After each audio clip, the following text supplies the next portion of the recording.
Hey, Eddie V with Digital Moxie coming at you. Been a crazy week. This is the day after Israel and the United States teamed up and bombed Iran. Iran, to me, is just they weren't taking it serious. They didn't think they were going to get messed with, and they did get messed with. They got called out on their bluff because they thought America was bluffing, and Israel.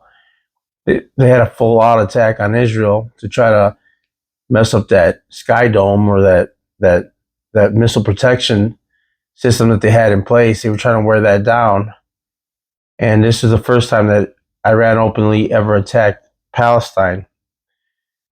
So America teamed up with Palestine, and they attacked Iran, and they destroyed 3 nuclear power facilities. And supposedly, I haven't seen any of the carnage of it.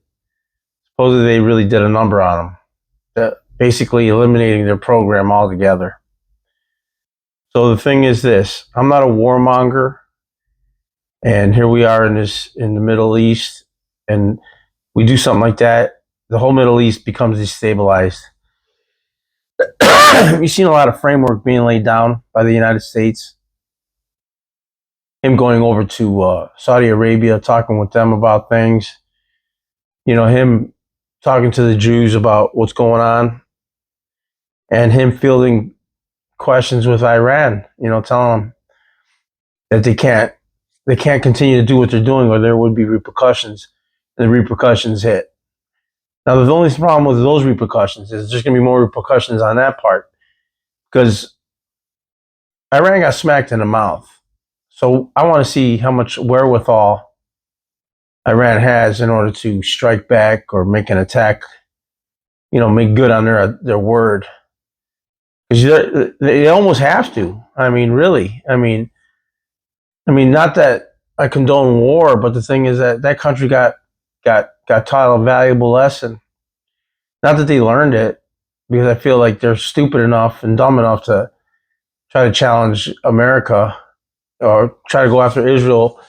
But the problem with challenging Israel, you have the United States backing them up, and all the allies that Iran had, they all kind of backed off. They don't want to have any part of this. I mean, because this is for real, man. Somebody loses here, gets their feelings hurt really bad, they're going to use a nuclear bomb. They're going to either use a nuclear bomb over there, or they're going to use a nuclear bomb over here. And to be honest with you, I'd rather have it never be used. And if this is a deterrent to that, then it was the right move. But if it's only going to begin to escalate things, then we have problems. And on top of it all, you got to look at it like the Bible prophecy. A lot of Bible prophecy pointing to these moments in time. And I'll be honest with you, I'm not into Bible. I'm into Bible prophecy as far as the fact is that all these things are happening and they're prophetic and they're actually lining up. But the reality is that I haven't been able to sit in front of a Bible and backtrack all this stuff and see how accurate. I'm sure it's accurate, but the reality is that I don't want to find out or know that Jesus Christ is right around the corner. Because if you think about it, let's just say Christ does come, because all this war has been prophesized. Then you got stuff with the Antichrist. Then you have stuff with these countries rising in the West or falling in the West. There's a lot of stuff to process. And the thing is that the best thing I could do is just begin to pray, my own personal journey, and hope things don't go to hell in a handbasket. A lot of people, if you go on TikTok, you'll see a lot of videos talking about, the prophecy of Revelation and how everything's starting to come together, and I'm a Catholic. I'm a Christian. I believe in Christ. I believe that these things are real. I believe that things can happen. If they happen, you don't stand a, you stand a chance if you're a true believer. But there's going to be no questioning about things. You're either going to be in a good place or you're going to be in a bad place. And the reality of it is, you have a chance to change your life and do something positive. You know, I mean, you can't control what's going on in the world, but you can control what's going on with your own self and your own soul, and devote yourself to Christ. And the reality is that a lot of people know this, and a lot of people don't do it. And we got bigger problems than the war. When it comes on the religious front, me, I'm having my own religious inner conflicts. I wish I could resolve them. I'm trying to, but the reality is sometimes it feels a lot bigger than I am. And then what you have to do is you have to break it down into little portions, and you have to absorb it and just move forward with that. I mean, what do they say? How do you eat an elephant? Because an elephant is big and imposing, but the way you eat an elephant is one bite at a time, and that's how you do it. So I'm just giving you a quick update about what happened. I haven't seen any fallout yet. Iran is still scratching their head and saying, "Man, we might." They got punched. They got punched in the mouth, and they're trying to realize, like, what are we going to do? Are we going to keep pushing this, or are we going to just back off? And the thing is that's the next move. That's the next move. I don't know how most people receive their information, or I don't know how most people follow up on these kind of things, but it's part of your everyday. I mean, let's think about it. That can affect you on a lot of levels. If the price of oil goes up, now you're paying more money for gas. If they were talking about blocking the path, the Strait of Hormuz. I think I'm saying it wrong. And that would affect oil prices in America. Now, manufacturing would be affected because products are manufactured with oil. You have cars that are driven with gasoline and stuff like that. So all that stuff is going to affect you one way or the other. Are you ready? Nobody's ever ready for this stuff. I remember back in the 70s when I was a kid, there was a gas shortage because of OPEC cutting back on production, and people would line up for miles because the crisis was, do I have gas to get to work? A lot of things, you see a lot of things in the media now, like, would you survive if there was a power outage? If the electric magnetic pulse (EMP) were to strike America and power would be out. It would affect computers, the internet, everything. And the thing is that most people are not prepared. I mean, do you have a month's worth of food in storage? Do you have gun? Are you a prepper? Do you have guns? Are you ready to deal with these kind of things? No one knows what's going to happen. But the reality is that these things can happen to you. And woe be to you if you think that the government's going to be the one to bail you out. And the thing is that, these are things that nobody ever thinks about. They hear it and then they just one ear out the other. I mean, I'd say there's probably about 3% of Americans think about that stuff and do something about it. Maybe, like, I remember during Y2K when the calendar was switching over to 2000, a lot of people invested in generators because they felt that there would be a power loss because the computers wouldn't be being able to with the numbers changing on the computers, they thought there'd be some problems, and a lot of generators were sold that year. I remember specifically, I decided to stay. I was going to stay home. I stayed home with my family, my kids, my old lady at the time, and if something was going to happen, I wanted to be sure. I wanted to make sure we were together because no one knew that if anything was going to happen. I think we live our lives thinking that nothing's ever going to happen, and when it does happen, we're really surprised, and we're really shocked. But the thing is, you can be surprised, you can be shocked all you want, but if you're not prepared, you're not prepared, and now you got your hands out. I mean, just like the whole immigrant crisis. These people were here. They were here illegally for a while, and America said, "You got to go." we're not hosting you anymore. You have to leave. And then all of a sudden, these people are rioting and having demonstrations.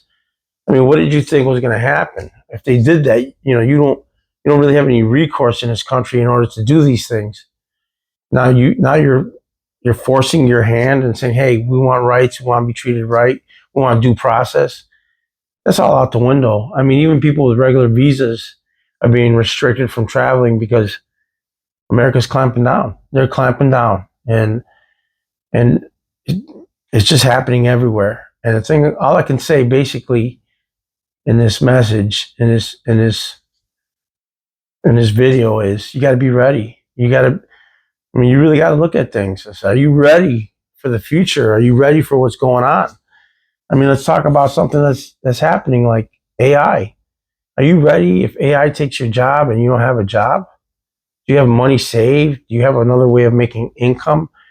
I think a lot of things are tied to the government saying we got to get rid of a lot of these people because when AI goes into full effect, we're not going to be paying universal income to all these people because the Republicans call it welfare, but the reality is that the landscape of the country is going to change. And it's changing now. When you're getting rid of immigrants from your country, you're changing the landscape because now you don't have people. I mean, they hired low-level people in order to pick food. Like pick the crops in the fields. If you don't have those people here, you're going to have somebody do it. And that's one of the problems with this immigration law is that they have to straighten that out. Prices in the market are going to go up. Oranges will be $10 a pound. That's just unsustainable for everything's about the quality of life for Americans. I mean, we worry about the price of gas going up. So here we are in Saudi Arabia, in the Middle East, fighting wars just to keep the price of gas down. Pharmaceuticals need to make medicine. So guess what? You have the military in Afghanistan taking poppies and selling it to these drug companies so they can make painkillers and so forth. So it's a vicious circle. There's a lot of things that get fed from one enterprise to another. But like I said, you got to navigate this. But navigating in life is because you don't know what's coming at you, and you gotta be prepared as best you can. And for the most part, we get blindsided. We totally get blindsided. And the things you got to worry about now is like, okay, America just went up against a country that is a state sponsor of terrorism. Can there be a terrorist attack in America? Sure, there's already been one committed several times. That's there. That's an active threat. Do we have to live in fear? No, but you have to be vigilant. AI taking over the world as far as changing jobs and eliminating jobs. You have to be ready for that. Has it begun? It's starting to begin. It's starting to begin real slow. And before you can blink and open an eye, it'll be here. You'll be out of a job. And if you think like, well, my job can't be affected by that, don't be so confident. Don't be so sure. I mean, be ready, be prepared. And as far as things go, this is just basically topics that have been floating around and things that I've been thinking about. As far as wars, revelations, employment. Like I said in my prior videos, I had gotten ill and I faced death. I almost died, from my illness, and I survived.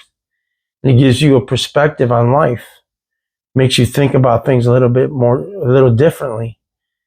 But in the same amount of time that I got sick and I came back from the brink, I had 3 relatives pass away within within a month, 2 month time. I had one cousin die of a heart attack. I had a second cousin die of cancer, and I had a third cousin who also just died from cancer. I didn't get the details on that because that side of my family kept it hush hush. But I was just thinking, like, man, I could have been like the 4th casualty in that line, and that's like one group I didn't want to be a part of. So you start building a perspective. You start looking at things a lot differently, and I'm doing the things I love. I'm embracing life in a different level now. I like spending my time on my YouTube channel and getting the right gadgets. Like right now, I'm using my microphone. I had the microphone. I had to dig it out and put it on there. I ended up purchasing a gimbal. Can't wait to. I ended up buying this Osmo Mobile 7P gimbal. I think I was messing around with it, still trying to get the hang of it. It looks really awesome. I mean, I've got a good cell phone. I just upgraded this year on my cell phone, so I'm really looking forward to pairing up my Osmo Mobile 7P with my new phone. But before that, I ended up having this gimbal here. This is also an DJ1 Osmo. It's a camera as well, and it's kind of cool too, you know. And it's a gimbal as well. It's compact, you know.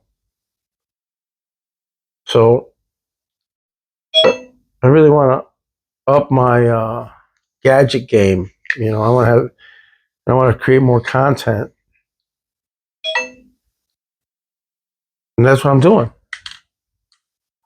This summer of 2025, been watching a lot of baseball. I mean, I'm a diehard Cub fan. Cubs are in first place.